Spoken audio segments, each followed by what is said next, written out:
Most of the advice on charisma and confidence is how to reverse engineer it. Reverse engineering confidence means mimicking a confident person to look confident ourselves. We look at and we study confident people to see how they think, how they speak, how they act, how they move. So we look confident ourselves. This is why a lot of confidence coaches preach the method of faking it till you make it. And if this works for you, that's great. But I want to go to the core of confidence.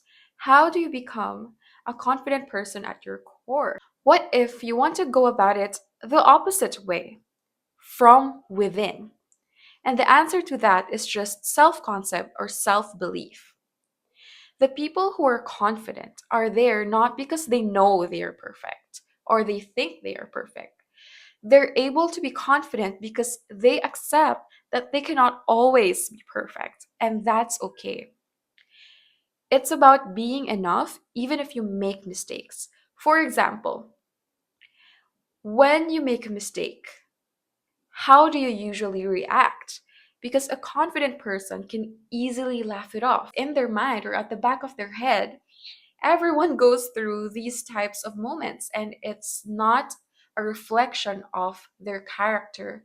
It's not a reflection of some kind of flaw. It's just being human.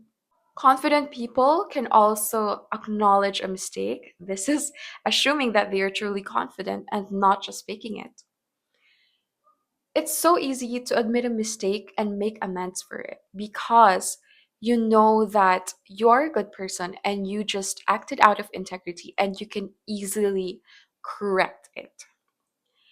It's not shameful at all to own up to a mistake. And often that's what redeems you from that situation. I'm sure this isn't new, but confidence is a byproduct of inner work. Maybe you've already succeeded in looking confident, but deep inside you still feel like an imposter. This is the key. Respecting yourself and loving yourself enough to address the concerns that you have about yourself is going to pay off very well, not just in how you feel inside, but how it radiates without. Now, undertaking inner work is by no means simple and easy. It doesn't have to be difficult. In fact, I enjoy it a lot, and I hope you do too. But there can be layers and layers and layers of past experiences and other limiting beliefs that you have about yourself that you're going to have to acknowledge so that it lets go of you. Doing inner work also helps in so many other aspects, like being kind to other people. When you are kind to yourself and you believe yourself to be worthy, you don't have to relieve your negative feelings by hurting others. Or sometimes we don't mean to hurt other people, but they're just collateral damage because we cannot respond to situations very well in a really bad emotional state. Some prompts for inner work that I love doing is asking yourself questions. I type it out or I write it down. Some questions that are coming to me right now is, when have you abandoned yourself? This might be when you lied about a need that you have because you're afraid of being a burden. This is when you didn't go for something because you don't believe you'll be good at it. A harder form of inner work is working with things as they come up. When you feel triggered, how can you breathe and then examine what your assumptions are about the situation?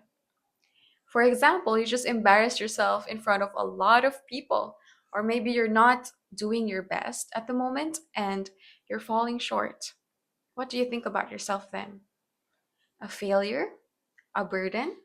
Do you think that it is your life's mission to be useful to others?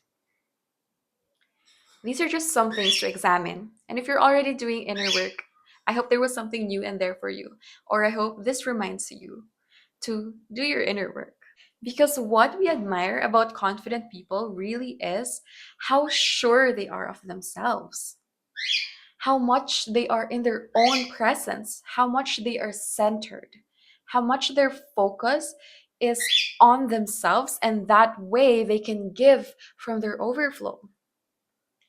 That's what we truly admire in confident people.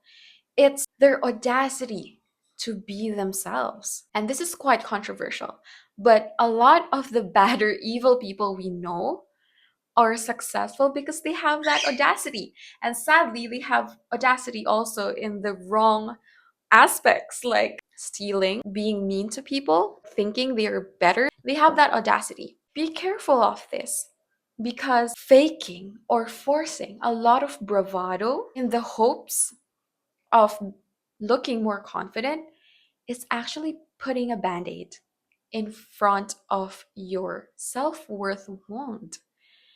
And that's what I want us to realize. Because I went through coming out of an inferiority complex by adopting a superiority complex instead. I wanted to prove that I was better than other people. And I know that sounds so bad, and maybe it is, because it doesn't make you feel better. So if someone's being mean to you, just remember, they're mean to you because they're miserable, and that doesn't excuse or justify their actions at all. It doesn't. But at least you know now. Maybe you can also feel better by seeing that you choose to work on yourself so you don't bleed on other people. I'm someone who likes to go to the root of things. And the root of confidence is self-worth and self-belief. So when we can examine the things that we think don't make us worthy, we think we need to achieve in order to be worthy, when we sort those out, confidence just radiates out. Let me know if you have any more questions. I'm rooting for you. And as always, stay true to you.